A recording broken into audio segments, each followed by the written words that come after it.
হ্যাঁ, আসসালামু আলাইকুম আমার আদরের ছোট ছোট ভাই বোনেরা। তোমরা সবাই কেমন আছো? আশা করি সবাই অনেক অনেক ভালো আছো। রোজা রমজানের মাস, সবাই রোজা রাখছো, একটু ক্লান্ত, সমস্যা নাই। তাও আমরা একটা ছোট্ট একটা করে ক্লাস নিয়ে নিই।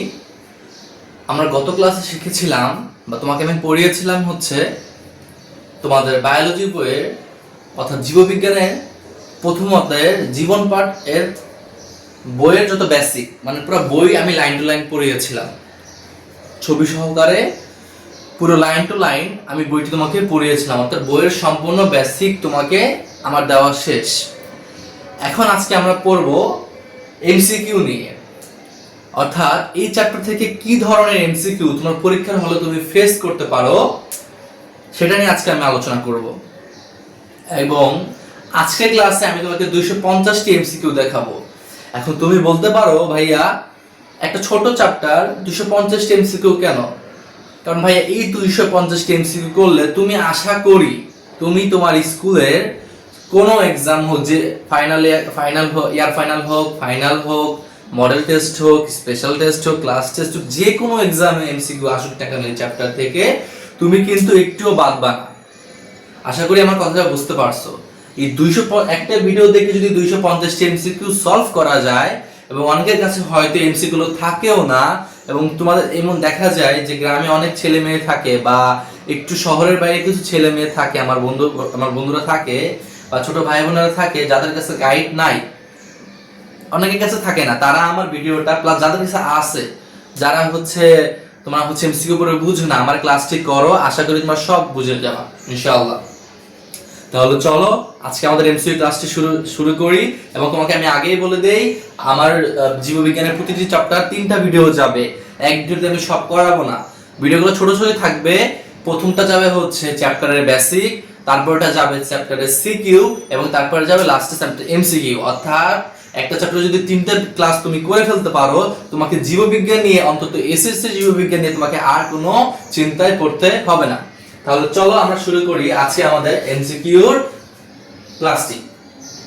চলো প্রথমে আমরা একটু দ্রুত যাব, আর ক্লাস তোমরা সবকিছু বুঝবা ইনশাআল্লাহ। তোমরা ক্লাসের শুরু থেকে শেষ পর্যন্ত থাকো, সব কয়টা এমসিকিউ বুঝতে পারবা। যদি সব কয়টা এমসিকিউ এখান থেকে বুঝে নিতে পারো, তাহলে তোমাকে পরীক্ষায় কেউ ঠেকাতে পারবে না। ওকে, জীবজগৎকে বুঝতে হলে কিসের জ্ঞান জরুরি? জীবজগৎকে বুঝতে হলে আমাদের ভৌত বিজ্ঞানের জ্ঞান জরুরি। তারপরে কেন? কারণ ফলিত শাখায় তো আমরা এই ফলিত শাখায় তো আমরা কি আলোচনা করি? আমরা তো পড়েছিলাম গণিত বিজ্ঞান, পদার্থ বিজ্ঞান।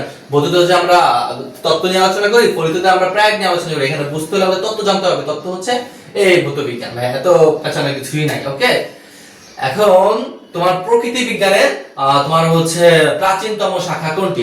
প্রকৃতি বিজ্ঞানের প্রাচীনতম শাখা কোনটি? জীববিজ্ঞানে পড়ছি আমরা এখন। তাহলে বায়ু শব্দের অর্থ কি? বায়ু শব্দের অর্থ জ্ঞান। আর কি? বায়ু শব্দের অর্থ জীবন। আর আমরা কি পড়েছিলাম? লগস অর্থ তোমার জ্ঞান। ওকে, এটা রাজুক কলেজ এসেছে, দেখছো? তারপর হাইড্রোজেন আর অক্সিজেন অনুপাত সংযোগ কি হয়? আমরা তো জানি হাইড্রোজেন আর অক্সিজেন মিলে তৈরি হয় পানি। তারপরে জীববিজ্ঞানের জনক কে? জীববিজ্ঞানের জনক অ্যারিস্টটল। আমি তোমাদের যে দাগানো বইটি দিয়ে গত ক্লাসে করেছিলাম, সেখানে কিন্তু আমি তোমাদের কথাটি লিখে দিয়েছিলাম, তোমাদের বইতে কিন্তু কথাটি লেখা নাই। তারপরে 10 নম্বর প্রশ্ন, শব্দটি বায়োলজি শব্দটি কোন ভাষা থেকে আগত? গ্রিক ভাষা থেকে আগত। তারপরে অ্যারিস্টটল ছিলেন একজন কি? দার্শনিক ছিলেন। জীববিজ্ঞানের ইংরেজি পরিভাষা কোনটি? জীববিজ্ঞানের ইংরেজি পরিভাষা শব্দের অর্থ জীববিজ্ঞানকে আমরা ইংরেজিতে কি বলি? বায়োলজি। কেমিস্ট্রিকে আমরা বলি রসায়নকে বলি আমরা কেমিস্ট্রি। পদার্থবিজ্ঞানকে আমরা বলি ফিজিক্স। সবাই এই তিনটা মনে রেখো। আচ্ছা, তারপর আমাদের 13 নম্বর প্রশ্ন, চিকিৎসা ও কৃষি সংক্রান্ত ব্যাপারে কোন বিজ্ঞানের ভূমিকা রয়েছে? জীববিজ্ঞানের ভূমিকা রয়েছে। যুগ যুগ ধরে জীববিজ্ঞানকে যে দুটি শাখায় ভাগ করা হয়, কোন দুটি শাখায় ভাগ করা হয়? উদ্ভিদ বিজ্ঞান ও প্রাণী বিজ্ঞান। অর্থাৎ যেখানে উদ্ভিদ নিয়ে আলোচনা করা হবে সেটা উদ্ভিদ বিজ্ঞান অর্থাৎ বোটানি, আর যেটা প্রাণী নিয়ে আলোচনা করা হবে সেটা জুলজি অর্থাৎ প্রাণী বিজ্ঞান। তোমরা ইন্টারে বা কলেজে উঠলে এই চ্যাপ্টার দুটো, এই সাবজেক্ট দুটো পাবে। তারপরে নিচের কোন জীবটি উদ্ভিদ ও প্রাণী কোনটাই না? ভাই দেখো, আমি একটা প্রাণী, সবুজ উদ্ভিদ হচ্ছে একটা তোমার হচ্ছে উদ্ভিদ, সামুদ্রিক শৈবাল একটা উদ্ভিদ। ব্যাকটেরিয়া কি? ব্যাকটেরিয়া একটা প্যারাসাইট। ব্যাকটেরিয়া কিছুই না, ব্যাকটেরিয়া হচ্ছে এটার মধ্যে পড়ে না। এর জন্য কি এটা উদ্ভিদ প্রাণী কোনোটাই নয়। জ্ঞানের বা বিজ্ঞানের বিষয়গুলোকে প্রধান কয়টি শাখায় ভাগ করা হয়? প্রধান হচ্ছে দুইটি ভাগে ভাগ করা হয়। একটা হচ্ছে তোমার হচ্ছে আমি বলেছিলাম ভৌত, আর একটা হচ্ছে ফলিত। তোমার বই কিন্তু দুইটাই আছে। জ্ঞানের অন্তর্ভুক্ত শাখাগুলোকে কত ভাগে ভাগ করা হয়? ওই যে ভাই দুইটি ভাগে ভাগ করা হয়, যাই আসুক ভাই দুইটা দুইটা, রাজ্য পাঁচটা, রাজ্য পাঁচটা, কিংডম দুইটা, এই ছাড়া কিছু আসবে না। তারপরে হচ্ছে কোনটি সঠিক দেখো তো। কীটতত্ত্ব দেখো, কীটতত্ত্ব মানে কি? পরজীবী। একটা কীটতত্ত্ব কি? একটা মানে ইনসেক্ট, একটা পরজীবী। হিস্টোলজিতে আমরা কোষ নিয়ে আলোচনা করে থাকি, অনুজীব বিজ্ঞানে আমরা কি নিয়ে আলোচনা করি? শারীরবৃত্তের নিয়ে আলোচনা করা হয়ে থাকে। তাহলে কোনটা এখানে ভুল লিখছে বলো তো? এখানে হচ্ছে হিস্টোলজি মানে আমরা টিস্যু নিয়ে আলোচনা করি। কীটতত্ত্ব মানে আমরা কিন্তু পরজীবী না, কীটতত্ত্ব নিয়ে আমরা হচ্ছে আমাদের যে ইনসেক্ট গুলো আছে, ঘাসফড়িং গুলো আলোচনা করি। অনুজীব বিজ্ঞানে কিন্তু আমরা ব্যাকটেরিয়া আর ভাইরাস নিয়ে আলোচনা করি। আর শারীরবৃত্তে কিন্তু আমরা এই রেচন নিয়ে আলোচনা করি। তার মানে এটা ভুল, এটা ভুল, এটাও ভুল। মানে অনুজীব বিজ্ঞানে কিন্তু আমরা এটা নিয়ে আলোচনা করি না, এটাতে এটা নিয়ে আলোচনা করি না, এটাতে এটা নিয়ে আলোচনা করি না। জীববিজ্ঞানের কোন শাখায় কোষের গঠন ও কার্যাবলী নিয়ে আলোচনা করা হয়? সাইটোলজি। সাইট মানে কি? কোষ, মনে রাখবা। লজি মানে জ্ঞান। জীববিজ্ঞানের বিভিন্ন অঙ্গ প্রত্যঙ্গের জৈব রাসায়নিক কার্যাদি নিজের কোন আলোচনা করা হয়? ফিজিওলজি, শারীরবিদ্যা। জীবদেহ বলছে জীব ও প্রকৃতির আন্তঃসম্পর্ক নিয়ে জীববিজ্ঞানের যে কোন শাখায় আলোচনা করা হয়ে থাকে? বাস্তুবিদ্যায়। দেখো জীব আর প্রকৃতি, তাহলে বাস্তুবিদ্যা। এই দেখো এইগুলাই কিন্তু আসে ঘুরে ফিরে, বুঝছো? তারপর জীববিজ্ঞানের যে শাখায় তাত্ত্বিক বিষয় নিয়ে আলোচনা করা হয়, বলো ফলিত নাকি ফলিত নাকি হচ্ছে ভৌত? ভৌত, হ্যাঁ ভৌত শাখা। হ্যাঁ, জীবের সার্বিক অঙ্গ স্থানিক বা দৈহিক গঠনে আলোচনা করা হয় মরফোলজি। সার্বিক ওই অঙ্গ সংস্থান পড়েছিলাম। আর অন্তরকে বলে আমরা ইন্টারনাল মরফোলজি, আর বহিটাকে বলে আমরা এক্সটার্নাল মরফোলজি। তারপর নিচের কোন শাখা ভৌত জীববিজ্ঞানের অন্তর্ভুক্ত? ট্যাক্সোনমি। ভৌত জীববিজ্ঞানের অন্তর্ভুক্ত ট্যাক্সোনমি। এই যে বর্ণ বাকিগুলো কিন্তু তোমার হচ্ছে ফলিত জীববিজ্ঞানের আন্ডারে পড়েছে। যে আমি তোমাকে বলেছিলাম ওইগুলো তোমার মনে রাখতেই হবে, আসবে ভাই এইসব কোশ্চেন। দেখো এগুলোই ঘুরে ফিরে আসতেছে, প্রত্যেকটা বোর্ডের প্রশ্ন অথবা ভালো কোনো স্কুলের প্রশ্ন তোমার আসবে এগুলো, ঠিক আছে? টিস্যু সমূহের গঠন কোন শাখায় আলোচনা করা হয় থাকে? হিস্টোলজি। জীবজগৎ সম্পর্কে সহজে ও সুশৃঙ্খলভাবে জানতে করে কোনটি সাহায্য করে? ট্যাক্সোনমি। জীবদেহের শ্বসন, 27 নম্বর প্রশ্ন, জীবদেহের শ্বসন, রেচন ইত্যাদি সম্পর্কিত বিজ্ঞান কোনটি? শারীরবিদ্যা। এই শ্বসন রেচন কোথায় আলোচনা করা হয়? শারীরবিদ্যাতে আলোচনা করা হয়। তার 28 নম্বর প্রশ্ন, শারীরবিদ্যার আলোচ্য বিষয় কোনটি? শারীরবিদ্যার আলোচ্য বিষয় হচ্ছে সালোক সংশ্লেষণ। আমরা কি জানতাম? শারীরবিদ্যা অর্থাৎ তোমার ফিজিওলজিতে আলোচনা করা হয় হচ্ছে সালোক সংশ্লেষণ, রেচন, শ্বসন, এইগুলো নিয়ে আলোচনা করা হয়ে থাকে। এই দেখো লেখা আছে, এই তিনটা আসলে তোমার হচ্ছে শারীরবিদ্যা আন্ডারে পড়বে। জীবদেহের নানা অঙ্গ প্রত্যঙ্গের জৈব রাসায়নিক কার্যাদি নিচের কোথায় আলোচনা করা হয়? এই যে ফিজিওলজি। ফিজিওলজি মানে শারীরবিদ্যা। তারপরে জাইগোট নিয়ে জীববিজ্ঞানের কোন শাখায় আলোচনা করা হয়? আমরা বলছিলাম এমব্রায়োলজি, মনে আছে তো? কেন এমব্রায়োলজি? এমব্রায়োলজিতে এখানে আলোচনা করা হয় ভাইয়া নিষিক্ত জাইগোট থেকে ভ্রূণের সৃষ্টি, গঠন, বিকাশ প্রভৃতি নিয়ে আলোচনা করা হয়। ওই যে এমব্রায়োলজি মানে যত ভ্রূণ, গঠন, জাইগোট অর্থাৎ হচ্ছে প্রজনন রিলেটেড অথবা এগুলো রিলেটেড যত থাকবে সেটা হচ্ছে এমব্রায়োলজি, মনে থাকবে তো? তারপর হচ্ছে জনন কোষের উৎপত্তি নিয়ে আলোচনা করা হয় ভ্রূণবিদ্যা, ওই যে এমব্রায়োলজি। নিচে 33 নম্বর প্রশ্ন, নিচের কোনটিতে প্রাণের বিকাশ নিয়ে আলোচনা করা হয়ে থাকে? বিবর্তন বিদ্যা। 34 নম্বর প্রশ্ন, জীববিজ্ঞানের কোন শাখায় যোগ্যতমের টিকে থাকে নিয়ে আলোচনা করা হয়ে থাকে? ওই যে ইভলিউশন, যোগ্যতম, ইভলিউশন, বিবর্তন পড়েছিলাম আমরা। হরমোন নিয়ে আলোচনা করা হয় কোনটিতে? হরমোন নিয়ে আলোচনা করা হয় আমাদের এন্ডোক্রাইনোলজি, হরমোন সম্পর্কিত আলোচনা হয়।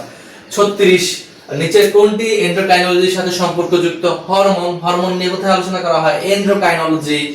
এন্ডোক্রাইনোলজিতে কোন বিষয়টি আলোচিত হয়? হরমোন। নিচের কোনটি ফলিত জীববিজ্ঞানের শাখা নয়? এই এন্ডোক্রাইনোলজি ফলিত বিজ্ঞানের শাখা নয়, বাকিগুলো কিন্তু ফলিত বিজ্ঞানের শাখা। নিচের কোনটি ভৌত জীববিজ্ঞানের অন্তর্ভুক্ত বিষয় নয়? এই তোমার জীব প্রযুক্তি কিন্তু ভৌত জীববিজ্ঞানের অংশ নয়, ঠিক আছে? বাকিগুলো কিন্তু আছে, ট্যাক্সোনমি আছে, তোমরা পড়েছো। ওই লিস্টগুলো যদি মনে রাখতে পারো যে ফলিত বিজ্ঞানের কোনগুলো, ভৌত বিজ্ঞানের কোনগুলো, এখান থেকে এমসিকিউ তোমাকে কেউ ঠেকাতে পারবে না। জীব বিজ্ঞানের কোন শাখায় জীবের ক্রমবিকাশ সম্পর্কে আলোচনা করা হয়? ওই ইভলিউশনে তারপর হচ্ছে 41 নম্বর প্রশ্ন, প্রাকৃতিক পরিবেশের সাথে কোন বিদ্যা জীবের সম্পর্ক বিষয় বিজ্ঞান, এই বাস্তুবিদ্যা। ফলিত জীববিজ্ঞানের শাখা কোনটি, অণুজীব। তোমার হচ্ছে বাকিগুলো মিলিয়ে দেখো, মিলবে না। কোনটি জীববিজ্ঞানের ফলিত শাখা, পরজীবী বিদ্যা। প্যারাসাইকোলজি আলোচ্য বিষয় কোনটি, প্যারাসাইকোলজির আলোচ্য বিষয় হচ্ছে তোমার সব উপরের সবগুলো, পোষকের রোগ, সংজ্ঞার মধ্যে সব পেয়ে যাবা। ফলিত জীববিজ্ঞানের শাখা কোনটি, ফলিত জীববিজ্ঞানের শাখা হচ্ছে কীটতত্ত্ব। রিচার্ড বাগানে প্রবেশ করে, রিচার্ড একটা ব্যক্তি, ওকে, তো রিচার্ড বাগান প্রবেশ করে মশা মাছি প্রজাতি দেখতে পেল, সেগুলো সম্পর্কে বিস্তারিত জানবে কোন বিজ্ঞানে, ফলিত জীববিজ্ঞানে। দেখো মানে ফলিত জীববিজ্ঞানের এন্টোমোলজিতে দেখা হয়, কীটতত্ত্ব যেখানে আলোচনা করা হয়েছে, এই ইনসেক্টস। দেখছো জীববিজ্ঞানের কোন শাখা মৌমাছি নিয়ে আলোচনা করা হয় থাকে, কীটতত্ত্ব। একটু আগে বলেছি আমরা যে মৌমাছি, মশা প্রজাতি, এন্টোমোলজির বাংলা হচ্ছে কীটতত্ত্ব। আমি কিন্তু দ্রুত আগাচ্ছি একটু।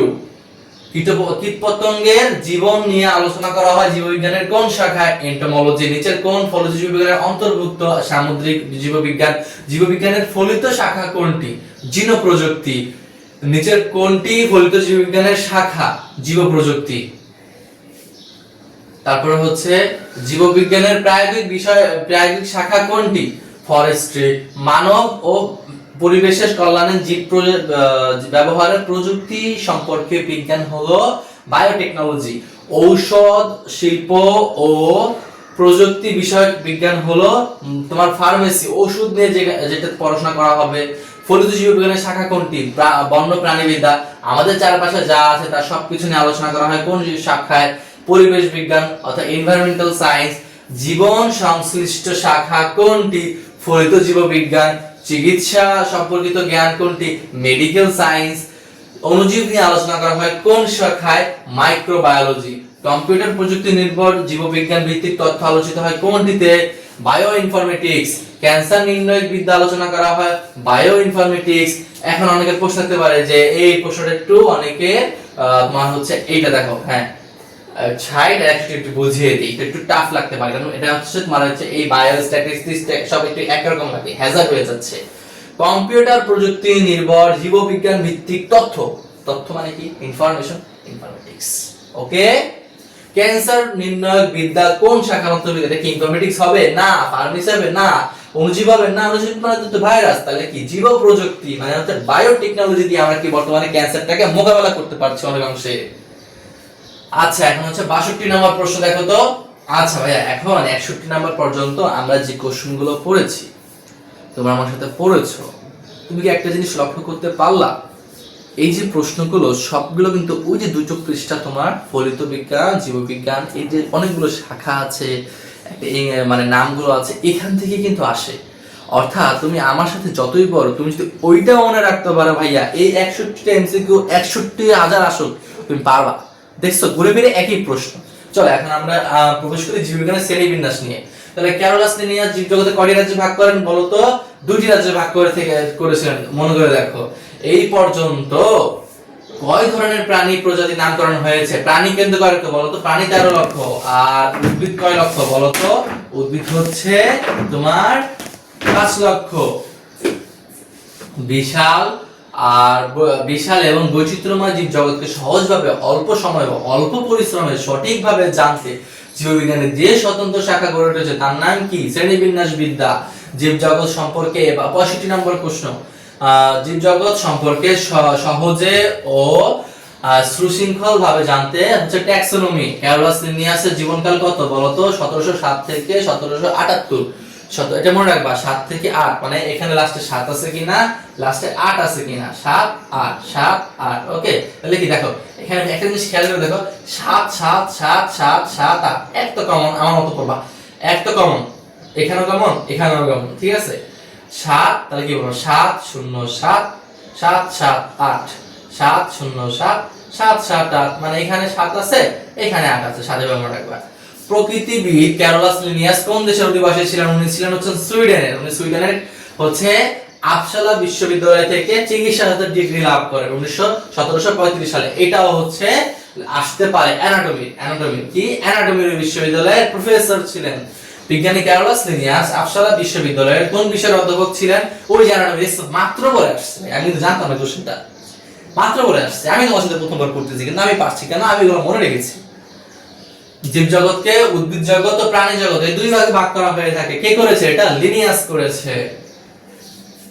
আচ্ছা, এরপরে হচ্ছে সর্বপ্রথম জীবের পূর্ব শ্রেণীবিন্যাসের নামকরণ প্রবর্তন করেন কে? আমাদেরকে লিনিয়াস স্যার। তারপরে হচ্ছে কনজুগেশনের মাধ্যমে কোন জীবে যৌন প্রজনন ঘটে? শৈবাল। মনে পড়ে কি তোমাদের কি মনে পড়ছে? এই শৈবাল হচ্ছে একটা প্রোটিস্টা রাজ্যের জীব। পেনিসিলিয়াম হচ্ছে তোমার ফানজাই, ব্যাকটেরিয়া হচ্ছে মনেরা, ইস্ট হচ্ছে ফানজাই, তাহলে বাকি হলো শৈবাল। অ্যানসারটা এভাবেও বলতে পারো। অথবা এই প্রোটিস্টা রাজ্যের যে একটা বৈশিষ্ট্য ছিল না কনজুগেশন, এর আন্ডারে কিন্তু শৈবাল উদাহরণটা ছিল, তাহলে শৈবাল। আর তুমি যদি উদাহরণ দিয়ে রাজ্য বের করে ফেলতে পারো, দেন রাজ্যের বৈশিষ্ট্যগুলো তুমি এমসিকিউ পেয়ে যাবে।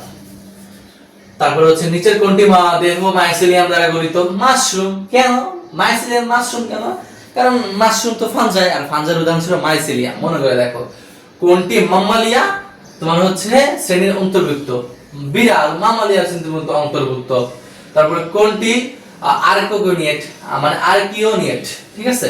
আর্টোকার্পাস, এটা একটু মনে রাখো ভাইয়া, আর্টোকার্পাস। দেখছো এই কঠিন প্রশ্নগুলো কিন্তু চলে আসতেছে। আমরা একটু জানি আর্টোকার্পাস মানে কি বলতো? কাঁঠাল হচ্ছে একটি প্লান্টি রাজ্যের অন্তর্ভুক্ত, ঠিক আছে? আর পেনিসিলিয়াম কি প্লান্টি? পেনিসিলিয়াম কি প্লান্টি? Penicillium fungi. নষ্টক কি প্লান্টির মধ্যে পড়ে? না, নষ্টক হচ্ছে কি? নষ্টক পড়ে মনের রাজ্যের মধ্যে। অ্যাগারিকাস কি? অ্যাগারিকাস ইস্ট কি? ফানজাইয়ের মধ্যে পড়ে গেছে। তাহলে বাকিগুলো কি? আর্টোকার্পাস। আর্টোকার্পাস হচ্ছে একটা কাঁঠাল, কাঁঠাল হচ্ছে প্লান্টি, আর প্লান্টের মধ্যে কিন্তু এই আর্কিগোনিয়েট উদাহরণ মানে বৈশিষ্ট্যটা আছে। কোনটি মনের রাজ্যের জীব? মানে নীলাভ সবুজ শৈবাল, নষ্টক। কোনটি পেনিসিলিয়ামের কোষ প্রাচীর তৈরি করে? এই কাইটিন। কোনটি পেনিসিলিয়ামের কোষ প্রাচীর তৈরি করে? কাইটিন। এটা মনে রাখো, ঠিক আছে? একটু মানে এটা একটা আউট অফ কোশ্চেন, এগুলো সব দেখাই দিচ্ছি। কেন 250টা এখন বুঝতে পারতেছো? শুধু কি বই রিডিং করলে হবে না, আমার সাথে এমসিকিউ প্র্যাকটিস করতে হবে। কোন জীব ও জ্বরের মধ্যবর্তী অবস্থা? ভাইরাস। কোনটি জীব ও জ্বরের মধ্যবর্তী অবস্থা? ভাইরাস। জীবও না, ওই বেটা জ্বরও না, ঠিক আছে? ভাইরাস। কোনটি ইস্ট ও ব্যাকটেরিয়ার ক্ষেত্রে প্রযোজ্য? এক খুশি। কেমনে বুঝলাম? ইস্ট ও ব্যাকটেরিয়া তো হচ্ছে তোমার এই ব্যাকটেরিয়া তো মনোরাজ্যের অন্তর্ভুক্ত, ঠিক আছে? মনোরাজ্যের অন্তর্ভুক্ত ইস্ট ইস্ট হচ্ছে ফানজাই। তাহলে দেখো একটু মিলাই, দ্বিবিভাজন ঘটে না, ব্যাকটেরিয়া তো দ্বিবিভাজন হচ্ছে ঘটে না। তারপর হচ্ছে দেখো এই নিউক্লিয়াস আছে, নিউক্লিয়াস কি আছে? না, উন্নত আছে না, তাহলে কি এক কোষই হয়ে গেল। আর এই সুইটেকার কত সালে জীবজগৎকে 5টি রাজ্যে ভাগ করার প্রস্তাব করেন বলতো? 1969 সালে। 1969 সালে কে জীবজগৎকে 5টি রাজ্যে ভাগ করার প্রস্তাব দেন? আর এইচ হুইটেকার। কে সমস্ত জীবজগৎকে 2টি সুপার কিংডমে ভাগ করেন? মার্গেলিউস। মার্গেলিউস ভাগ করেন। এটা কিভাবে মনে রাখবা? এই দেখো, ভাগ করেন, কিংডমে ভাগ করেন, ঠিক আছে? কিংরা কিন্তু একটু মারামারি করে, কিংরে মেরে ফেলে, এক দেশের কিং আর দেশের কিংরে মেরে ফেলে, তাহলে কি কিংডমে ভাগ করেন মার্গেলিয়াস।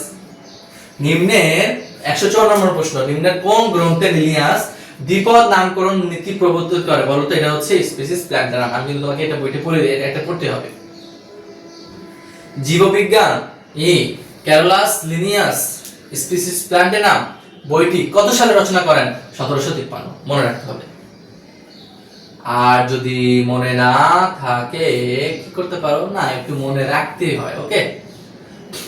ক্যারোলাস লিনিয়াস কোন দেশের বিজ্ঞানী? বারবার বলেছি, সুইডেন। উদ্ভিদের ক্ষেত্রে হচ্ছে ICDA, international code of botanical nomenclature, not culture. অনেকে কিন্তু কালচার লিখে ফেলে বলে, আমিও এই কাজটি কিন্তু করেছিলাম একবার আমার সময়। আচ্ছা, আর আইসিডিএ হচ্ছে জুলজিক্যাল নোমেনক্লেচার। প্রাণীর নাম কিসের অনুসারে হতে হবে? প্রাণীর নাম আইসিজেডএন। ঢাকায় অবস্থিত ব্যাংকটির নাম হচ্ছে জাকারেনা ঢাকা। ঢাকা ঠিকই থাকবে, শুধু পাল্টাই দেবে, জাকারেনা স্যার। জাকের স্যারের নাম অনুসারে এটা দেওয়া হয়েছে। নিচের কোন জীববিজ্ঞানের বৈজ্ঞানিক নাম জাকারেনা ঢাকা? ব্যাং। দ্বিপদ নামকরণের সর্বশেষ ধাপ কোনটি? আমার সাথে বলতো রাজ্য, পর্বত, শ্রেণী, বর্গ, গোত্র। রাজ্য, পর্বত, শ্রেণী, বর্গ, গোত্র, গণ, প্রজাতি। লাস্টে কি? প্রজাতি। দেখো এই একদম লাস্টে হচ্ছে প্রজাতি। পেঁয়াজের বৈজ্ঞানিক নামের অংশ কি? এলিয়াম, গণ গণ হচ্ছে অ্যারোনিয়াম সেপা, তাহলে গণ প্রজাতি, গণ প্রজাতি, গণ প্রজাতি, আগে গণ আর প্রজাতি, আমার মনে গণ প্রজাতি বাংলাদেশ, তাহলে এই যে এই যে গণ অ্যালুমিনিয়াম। সিস্টেম নেচার গ্রন্থটি রচয়িতাকে ক্যারোলাস লিনিয়াস। সিস্টেমা নেচার, দ্বিপদ নামের প্রথম অংশের প্রথম অক্ষর বড় হাতে, বাকিগুলো কি রকম হবে, বাকিগুলো সব হচ্ছে ছোট হবে। নিমফিয়া নাউচালি কোন বৈজ্ঞানিক নাম, শাপলা। সরি আমাদের তো এখানে এইটা একটু মিস করে গেলাম রে ভাইয়া। হ্যাঁ, তাহলে এখন হচ্ছে আমরা জীবন নামকরণগুলো শিখবো। আচ্ছা দেখো, অ্যাপিসিন্ড্রিকা নিচের কোনটি বৈজ্ঞানিক নাম, অ্যাপিসিন্ড্রিকা মৌমাছি। গোল আলুর বৈজ্ঞানিক নাম কি, গোল আলুর বৈজ্ঞানিক নাম সোলেনাম টিউবারাসাম। কোন ব্যাঙের বৈজ্ঞানিক নাম কি, কোন ব্যাঙের বৈজ্ঞানিক বুফো মেলানোস্টেটিক্স। তারপরে হচ্ছে দোয়েল পাখির বৈজ্ঞানিক নাম, এটা তো আসতেই পারে, আমাদের জাতীয় পাখি ক্যাপসুলাস সাউলারিস। ধানের বৈজ্ঞানিক নাম কি, অরেজা স্যাটিভা। আমের বৈজ্ঞানিক ম্যানজিভেরা ইন্ডিকা। শাপলায়ের বৈজ্ঞানিক নাম কি, শাপলায়ের বৈজ্ঞানিক নাম হচ্ছে তোমার নিমফিয়া নাউচালি, নিমফিয়া নাউচালি। তোমার হচ্ছে তোমার জাতীয় পশুর বা আমাদের জাতীয় পশুর কি, বাঘ, বাঘটা হচ্ছে আমরা টাইগার বলি, তাহলে মনে রাখবো কি, প্যান্থেরিয়া টিগ্রিস। সিংহ বললে প্যান্থেরিয়া লিও। আচ্ছা তারপরে হচ্ছে কোনটি পাটের বৈজ্ঞানিক নাম বলো তো, পাটের বৈজ্ঞানিক নাম হচ্ছে কি, কর্কোরাস, কর্কোরাস ক্যাপসুলারিস। এখানে কর্কোরাস দিয়েছে, এখানে শুধু গণ বলছে, এটা একটু ভুল করা যাবে না, ঠিক আছে, একটু মনে করে মনে রাখবা। পেঁয়াজের বৈজ্ঞানিক নাম নিচের কোনটি, অ্যালুমিনিয়াম সেপা। মৌমাছির বৈজ্ঞানিক নাম কি, অ্যাপিস ইন্ডিকা। তারপর হচ্ছে নিচের কোন বৈজ্ঞানিক নাম সঠিক নয়, হোমো স্যাপিয়েন্স। বৈজ্ঞানিক নাম কি সঠিক নয়, কি লিখছে এটা, হোমো স্যাপিয়েন্স। কি লিখলো এটা, হয়তো তোদের মিস্টেক হতে পারে। না আর্টিফিশিয়াল কপসিয়াস সাউলারিস, ওই কোশ্চেনটা ভুল আছে, সমস্যা আছে কোশ্চেনটাতে। আচ্ছা পরে নিমফিয়া নাউচালি বৈজ্ঞানিক হচ্ছে শাপলা, আসলে বৈজ্ঞানিক হচ্ছে পেরি প্ল্যানেটা, আমেরিকা থেকে আসছে। কোন বৈজ্ঞানিক নামটি সঠিকভাবে লেখা হয়নি, দেখো তো, ক্যাপসুলাস সাউলারিস। আচ্ছা আমি বুঝতে পারছি, হোমো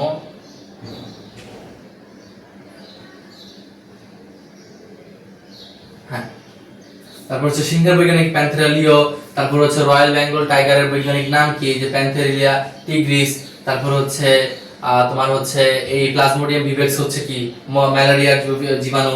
কলেরিয়া হচ্ছে কি, কলেরিয়া হচ্ছে তোমার এই ভিব্রিও কলেরা। ভাইয়া তার মানে এতক্ষণ যে এমসিকিউ গুলো পড়লাম সবগুলো ছিল বহুপদী ছাড়া। আমাদের যদি বহুপদী কিছু পড়তে হয় মানে অনেকগুলো পদ থাকবে, বা 3টা পদ থাকবে, 4টা থাকবে। তো এতক্ষণ যে যেগুলো পড়লাম বৈজ্ঞানিক নাম দিয়ে, অর্থাৎ ওই যে বৈজ্ঞানিক যে 8টা নামগুলো আছে না ইংলিশ সহ, তোমার একদম লাস্টের দিকে ওইগুলো যদি তুমি পড়তে পারো তোমাকে কেউ ঠেকাতে পারবে না, নয়গারে না। আচ্ছা আমি বহুপদীগুলো শেষ করে ফেলি, আমরা প্রায় শেষ পর্যায়ে আছি। মানুষকে হোমো স্যাপিয়েন্স বলার কারণ কি, চওড়া কপাল, খাড়া কপাল, ছোট নাক। অ্যানসার কি দিয়েছে, তোমার হচ্ছে ওরা দিয়েছে হচ্ছে তোমার চওড়া কপাল আর হচ্ছে খাড়া কপাল। তাহলে এটার তথ্য লিখছি কি, হোমো স্যাপিয়েন্সের চওড়া ও খাড়া কপাল, হুলির হাত থাকে, ঠিক আছে, তার মানে এটা কি হলো না, আমাদের নাক কিন্তু এতটাও ছোট না। আচ্ছা জীববিজ্ঞানের ভৌত শাখা হলো কি, জীববিজ্ঞানের ভৌত শাখা বলতো কি কি, কীটতত্ত্ব হচ্ছে ফলিত, তার বাকি দুটো অ্যানসার না, কীটতত্ত্ব হচ্ছে হ্যাঁ বাকি দুটো অ্যানসার, তাহলে হয়ে গেছে 2 আর 3।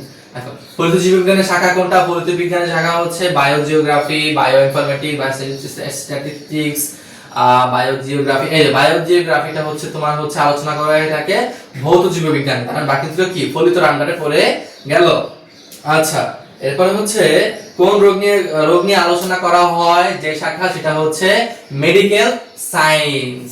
তাহলে কি প্যারাসাইটোলজি, বায়োকেমিস্ট্রি, মেডিকেল সায়েন্স সবগুলো কি ফলিত জায়গায় আলোচনা করা হয়ে থাকে। ইভলিউশন আলোচনা করা হয় থাকে, পৃথিবীর বিকাশ, সবগুলো সঠিক। কোনটি ফলিত জীববিজ্ঞানের শাখা, বংশগতিবিদ্যা না, এটা তো হচ্ছে তোমার ভৌত বিজ্ঞান, তার মানে বাকিগুলো অ্যানসার ক্ষয়। দেখো না, জিন প্রযুক্তি হচ্ছে তোমার জেনেটিক টেকনোলজি, হ্যাঁ জেনেটিক, এটা ঠিক ঠিক কোন তো ফলিত জীববিজ্ঞানের শাখা, তাহলে ওটা হলো জিন প্রযুক্তি। আচ্ছা বুঝতে পারতেছো তো, ফলিত জীববিজ্ঞানের শাখা হলো হচ্ছে তোমার ফার্মেসি, তারপর হচ্ছে তোমার জীব প্রযুক্তি, বাস্তুবিদ্যা। বাস্তুবিদ্যা হচ্ছে তোমার তত্ত্বীয়, তার বাকিটা হচ্ছে এটা কিন্তু একটু এবার কিন্তু প্যাসমাল লাগতেই পারে। তার মানে কি দেখো প্রত্যেকটা তোমার মনে মুখস্থ রাখতেই হবে। এমসিকিউ এখান থেকে আসে, চ্যাপ্টার থেকে আসলে এখান থেকে আসবে ভাই, আর কিছু আসবে না। মিলাই নিও ভাই, কমনও পাইয়া দিতে পারো 100%। তো ট্রাস্ট মি। ফলিত জীববিজ্ঞানের শাখা হচ্ছে পরজীবী বিদ্যা, তারপরে হচ্ছে তোমার প্রাণ রসায়ন, বংশগতিবিদ্যা। তার মানে হচ্ছে এটা হবে না, বাকিগুলো অ্যান্সার। ফলিত জীববিজ্ঞানের শাখা সমূহ হলো হচ্ছে তোমার গ, এই যে 2 আর 3 দেখো সবগুলো ভাই একই রকম। এখন তোমার এই যে চিত্র দিয়ে প্রশ্ন আসতে পারে, এস ও টি এর উভয়ের জন্য প্রযোজ্য বৈশিষ্ট্য কোনটি? এস হলো ধান আর বা, টি হলো তোমার ব্যাংক, তাহলে হচ্ছে এস কি, এস হচ্ছে নিজের খাদ্য নিজে তৈরি করতে পারে, তাহলে এটাকে আমরা কি বলবো? এখানে অ্যান্সারটা নাই, তাহলে গ অ্যান্সার আছে। গ হচ্ছে তোমার বহুকোষী, এটা হচ্ছে বহুকোষী মিলছে। তারপর হচ্ছে যৌন প্রজনন ঘটে, গ যৌন প্রজনন ঘটে, ঠিকই তো আছে, এটাই অ্যান্সার। তারপরে রাজ্য ফাঞ্জাই ও রাজ্য প্লান্টিয়ের সাদৃশ্য কোনটি? প্লান্ট সাদৃশ্য হচ্ছে স্পোর দিয়ে বংশবৃদ্ধি করে না। নিউক্লিয়াস সুগঠিত, হ্যাঁ। কোষে কোষে প্রাচীর অবস্থিত, হ্যাঁ। তাহলে এটাই অ্যান্সার। হুইটেকার জীবজগৎকে 5 কিংডমে ভাগ করার প্রস্তাব করেন কিসের ভিত্তিতে? আরএনএ, ডিএনএ, প্রকারভেদ, হ্যাঁ। জীবের খাদ্য অভ্যাস, হ্যাঁ। জীবের কোষ সংখ্যা, হ্যাঁ। অ্যান্সার কি? ঘ, হ্যাঁ। হুইটেকারের প্রস্তাবিত শ্রেণীবিন্যাস জীবের যেসব বৈশিষ্ট্যের ভিত্তিতে করা হয় সেগুলো হচ্ছে কোষের সংখ্যা, এইটা সেম সেম। মনের রাজ্যের জীবের বৈশিষ্ট্য শোষণ ভিত্তিতে খাদ্য গ্রহণ করে, এগুলো সবগুলাই হচ্ছে কি বৈশিষ্ট্য থেকে আসছে, সেম। উত্তর ঘ। প্রতিষ্ঠানের বৈশিষ্ট্য, সুগঠিত নিউক্লিয়াস আছে, আছে। কনজুগেশন আছে। কোষ প্রাচীর কাটি না, ওটা হচ্ছে ফাঞ্জাই, তাহলে অ্যানসার এটা। প্রতিষ্ঠা রাজ্যের জীবের ক্ষেত্রে প্রজনন পদ্ধতি হলো হচ্ছে কনজুগেশন, মনে আছে তো এটা? হ্যাঁ। মাইটোসিস, হ্যাঁ। মিওসিস, না, ওইটা হচ্ছে প্লান্টের ক্ষেত্রে হবে। অ্যামিবিয়াতে বহু কোষ আছে, তারপরে হচ্ছে না, এটা ভুল। অ্যামিবিয়া তো এককোষী প্রাণী। তারপর হচ্ছে তোমার হচ্ছে সুগঠিত নিউক্লিয়াস আছে, ভ্রূণগঠিত হয় না, একদম ঠিক। ভ্রূণগঠিত হয় নাইকারে না। ফাঞ্জাই সম্পর্কে সঠিক তথ্য হলো খাদ্য গ্রহণ শ্বসন পদ্ধতিতে ঘটে, ক্লোরোপ্লাস্ট অনুচ্ছবি, সবগুলোই সঠিক। পেনিসিলিয়াম জীবটি অন্তর্ভুক্ত বা রাজ্যের বৈশিষ্ট্য হলো এদের খাদ্য গ্রহণ ফটোসিনথেটিক পদ্ধতিতে ঘটে, এদের দেহ মাইসিলিয়াম দিয়ে গঠিত, হ্যাঁ ঠিক, এটা ভুল। পেনিসিলিয়াম খাদ্য ফটোসিনথেটিক পদ্ধতিতে ঘটে, এটা ঘটে না, আসলে ঘটে না।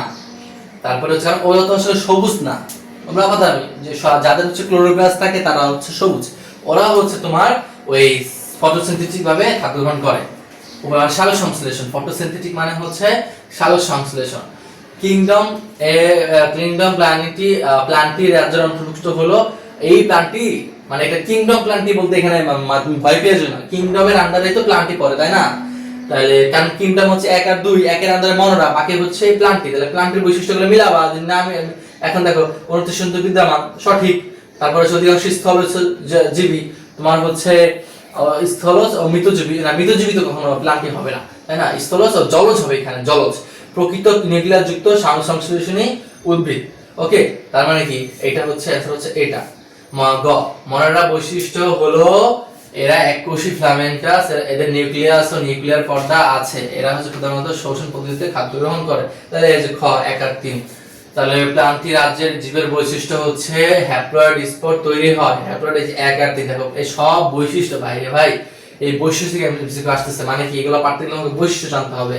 মানুষ প্রাইমেট বর্গের অন্তর্ভুক্ত, কারণ হচ্ছে আঁকড়ে ধরার ক্ষমতা আছে, তোমার হচ্ছে না। তারপর হচ্ছে খ হচ্ছে তোমার হচ্ছে, হ্যাঁ এটা তো সঠিক। শ্রবণ অপেক্ষা দৃষ্টিশক্তি বেশি, না আমাদের দুইটাই বেশি, সমান সমান কাজ করে। ঘ্রাণ অপেক্ষা দৃষ্টিশক্তি বেশি, এইটা ঠিক আছে। মানুষকে হোমোসেপিয়েন্স বলার কারণ হচ্ছে চওড়া কপাল, খাড়া কপাল, ছোট দেখছো, আগে এইটা একটু বলে আসছি, মানে এগুলাই আসে রে ভাই। জীবের বৈজ্ঞানিক নামে, নামে ল্যাটিন শব্দ ব্যবহার করতে হবে, ঠিক। প্রথম অংশটি এই করতে হবে, দ্বিতীয় অংশটি গণের নাম হবে, ভুল। আগে হবে গণ পরে প্রজাতি, সঠিক, এটা ভুল। খ হচ্ছে ইটালিক, হ্যাঁ ঠিক। মধুর সময় ইটালিক ব্যবহার করতে হবে, এটাও সঠিক। অভিন্ন তথ্যভিত্তিক বহু নির্বাচন প্রশ্ন, এই দেখো তোমার হচ্ছে এই চিত্রের আলোকে 21-22 আমরা এখন চিত্র দিয়ে কিছু কোশ্চেন করবো, আশা করতে পারে হুবহু। চিত্রের জীবটির নাম কি? নস্টক। কেন? এটা মনোরা রাজ্যের নস্টক ব্যাকটেরিয়া। নিচের কোনটি কোষের চিত্রের জীবটির কোষে অনুপস্থিত কি কি? মাইটোকন্ড্রিয়া, ঠিক আছে। রাইবোজোম আছে, ম্যান্ডেলোজোম রেটিকুলাম তোমার হচ্ছে আছে, তাহলে এই যে দুইটা। নিচের কোনটি লক্ষ্য করো? চিত্রটা কি? একটা আমরা বলি বিটেল মানে একটা ইনসেক্ট, তাহলে এই জীববিজ্ঞানের কোন শাখা? এই তো কীটতত্ত্ব, দেখছো? ইনসেক্ট। চিত্র ক এর বৈশিষ্ট্য কোনটি? বৈশিষ্ট্য হলো এটি হেটারোট্রফিক, তারপর হচ্ছে এটি মৃতজীবী। এটা তাহলে কি হতে পারে? এটি মৃতজীবী না, এটা ভুল। বাকি দুটো অ্যানসার হাতে লিখলে ক এর সঠিক পদ্ধতির নাম কি হবে? অ্যাপিনিয়ন। ওরে বাবা, কই বাপ, এই এত কঠিন আসবে না ভাই, একটু আসলে স্যার একটু বলে নেব, এটাই আসতে পারে কঠিন আসলে। তারপরে আমরা এখন উদ্দীপক দিয়ে বলবো। নিবিড় একটি বড় গাছের নিচে ছাতার মতো ছোট ছোট জীব দেখতে পাই, তাহলে মাশরুম। মাশরুম হচ্ছে পাঞ্জাই। উদ্ভিদের উদ্দীপকের জীবটি মৃত জীবের উপর জন্মে। হ্যাঁ সঠিক। ভিন্নধর্মী গ্যামেটের না না, ওটা হচ্ছে তোমার প্ল্যান্ট দিতে পারে, তাহলে কাইটিং নির্মিত কোষ প্রাচীর। হ্যাঁ সঠিক, তাহলে ক্ষয় অ্যানসার। তারপর হচ্ছে তোমার এই দেখো এই যে দুটো চিত্র দেখতে পারতেছো, এখন 19 20 এটা আমি বা প্রতিষ্ঠা, বি তো ফ্যান যাই, তাহলে প্রতিষ্ঠা বৈশিষ্ট্যগুলো মিলাইতে হবে, অ্যানসার হবে তো 1 আর 2। এই ডিএনএ থাকবে না। আর এই যে চিত্র এর ক্ষেত্রে বি অপেক্ষা খেতে দেখা যায় কি কি বলো তো? 1 আর 3 শোষণ পদ্ধতিতে খাদ্য গ্রহণ ঘটে। আচ্ছা এটা কি? ডায়াটম। ডায়াটম কোন রাজ্যে বলো তো? প্রতিষ্ঠা। আমি কিন্তু তোমাদের দাগানো এটা দাগিয়ে দিয়েছি, এটা আসলে কিন্তু এটাই আসে ভাই। উক্ত জীবটির সাথে ব্যাকটেরিয়ার সাদৃশ্য আছে কোনটি? 2 আর 3 উভয়ই শোষণ পদ্ধতিতে খাদ্য গ্রহণ করে, উভয় ফিলামেন্টাস। নিচের চিত্রটি দেখো, এটা কি ভাই? এটা কি বুঝছো তোমরা একটু? এই দেখো, উভয়ই শোষণ পদ্ধতি করে, মানে সবগুলো বৈশিষ্ট্য। চিত্রের উদ্ভিদটির নাম কি? চিত্রটির নাম হচ্ছে স্পাইরোজাইরা। তারপর হচ্ছে এই যে একটু বেশি কঠিন, বুঝছো? মানে বেশি এটা বই আউট অফ তো দেখা যায় অনেকগুলো চ্যাপ্টার মিলেই এগুলো দেয়। উদ্ভিদের বৈশিষ্ট্য হলো তোমার হচ্ছে শারীরিক সংশ্লেষণী, আসলেই সঠিক তো, তাই না ভাই? উৎপাদক, হ্যাঁ আর্কগোনিয়েট বৈশিষ্ট্য। এই তাহলে 1 আর 2। নিচের কোনটি উদ্ভিদ থেকে উদ্দীপকের চিত্র এর জীবটি কোন রাজ্য? গ হচ্ছে, খ হচ্ছে এই যে এ হচ্ছে কিন্তু তোমার প্রতিষ্ঠা, বি হচ্ছে ফানজাই। চিত্র এ ও বি এর ক্ষেত্রে হচ্ছে উভয় প্রকৃত কোষ বিশিষ্ট জীব না কোষ প্রাচীর, তার বাকি দুইটা অ্যানসার। তারপর হচ্ছে নিচের কোনটি এর নাম? এই যে মাশরুম। নিচের কোন চিত্রের বৈশিষ্ট্য? স্পোরোফাইট, তোমার হচ্ছে সুগঠিত নিউক্লিয়াস, ক্লোরোফিল। তারপর এটা 1 আর 2 ক্লোরোফিল থাকে না তো ফানজাইতে ভাইয়া। এই দেখো এটা হচ্ছে তোমার মিওসিসের মাধ্যমে বিভাজন ঘটে এই মাশরুমটার। তারপরে হচ্ছে চিত্রে জীবটির বৈশিষ্ট্য নিউক্লিয়াস সুগঠিত, ক্লোরোপ্লাস্ট সংশ্লেষ শোষণিত ঘটে। এর অ্যানসার হবে তোমার এই গহ সবগুলো, ঠিক আছে? আচ্ছা তারপরে হচ্ছে এই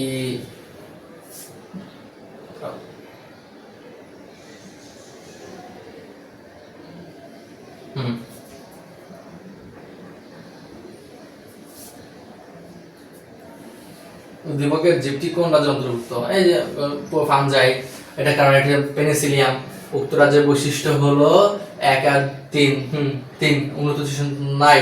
নিচের কোনটি লক্ষ্য করো? এটা কি? এটা একটা জীবটির নাম হচ্ছে নস্টক, মানব রাজ্যের অন্তর্ভুক্ত। চিত্রের জীবটির কোষে অনুপস্থিত হচ্ছে মাইটোকন্ড্রিয়া, তারপরে হচ্ছে নাই, সে সঠিক।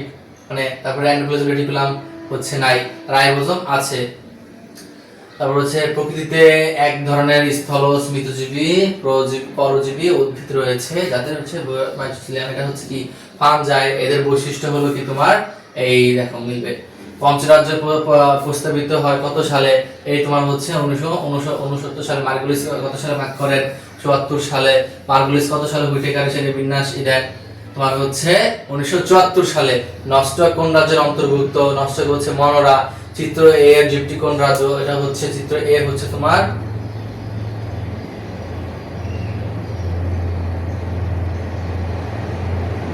এই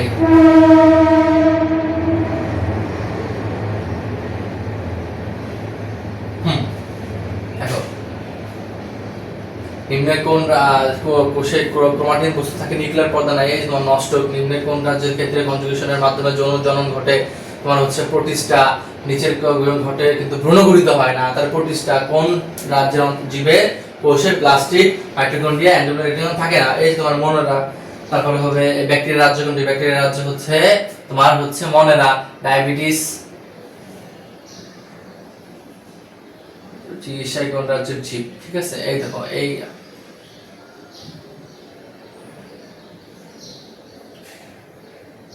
ডায়াবেটিস চিকিৎসার উপাদান তৈরিতে রাজ্যের জীব ব্যবহার করা হয় হচ্ছে, মনে রাখ তবে নিচের কোনটি, এগুলো একটু দেখে নাও, ঠিক আছে। একই ঘুরে ফিরে একই, এটা একটু কঠিন কঠিন। প্যারামেসিয়াম হচ্ছে পেনিসিলিয়াম, প্যারামেসিয়াম হচ্ছে প্রোটিস্টা, প্যারাসিয়ামের হচ্ছে তোমার মাইটোসিস। এই ঘুরে ফিরে তোমার একই প্রশ্ন, একই প্রশ্ন, দেখছো। নিচের কোনটিতে হ্যাপ্লোডিসপার দিয়ে বংশবৃদ্ধি ঘটে, পেনিসিলিয়াম। নিচের দেহ মাইটোসিলিয়াম দিয়ে গঠিত। তাই এই ঘুরে ফিরে প্রশ্নগুলো তোমরা একটা স্ক্রিনশট নিয়ে নাও। এই ঘুরে ফিরে কিন্তু সেম প্রশ্ন, বুঝছো। এই যে কোষ বিষয়ক ইস্ট, দেখছো, প্রোটিস্ট রাজ্য ছাড়া অমেরুদণ্ডী প্রাণীর কোন রাজ্যের অন্তর্ভুক্ত? এই অ্যানিমেলিয়া। মানুষের অ্যাটোট্রপিক বলা হয় কারণ হচ্ছে কোষে প্লাস্টিড অনুপস্থিত। কোনটি তারপরে কোনটির দেহ মাইসিলিয়াম দ্বারা গঠিত? পেনিসিলিয়াম। এই ঘুরে ফিরে তোমার এই একই প্রশ্ন, একই প্রশ্ন। এই যে দেখছো এটাকে বিভিন্ন ধাপ। কোন প্রাণী বৃদ্ধি ভিত্তিকভাবে উন্নত? খ মানুষ। মানুষের শ্রেণীবিন্যাসের সঠিক ক্রম কোনটি? মামালিয়া, প্রাইমেট, হোমিনিড, ঠিক আছে। শ্রেণীবিন্যাসের প্রধান ধাপগুলো কোনটি? সিরিয়ালটা দেখো। আর কোড চিহ্নিত কয়টি ধাপে? 7টি। এই যে আলোর বৈজ্ঞানিক নাম, দেখছো আমরা কিন্তু মাত্র কি করলাম, এগুলো পড়লাম। এই দেখছো সাধারণ নির্বাচন, কোনটি প্রাচীন জ্ঞান। এই আমাদের টোটালি আজকে ছিল বা এই ঘুরে ফিরে যে চ্যাপ্টারে এটাই দেওয়া আছে, আর কিন্তু নাই। এই আমি এখন চোখ বন্ধ করে একটা এমসিকিউ দেখো, চোখ বন্ধ করে। জীববিজ্ঞানের প্রধান শাখাগুলো কি কি? উদ্ভিদ বিজ্ঞান, প্রাণী বিজ্ঞান, এটাই অ্যানসার, পারবা। তো ভাই এই ছিল আমার 250টি এমসিকিউ ক্লাস। আশা করি তোমাদের ক্লাসটা ভালো লাগবে। আর রোজা রেখে যথেষ্ট চেষ্টা করেছি ক্লাসটা নেওয়ার, তোমরা অনেক কষ্ট করে দেখেছো এতক্ষণ। তোমরা চেষ্টা করো, পারবে।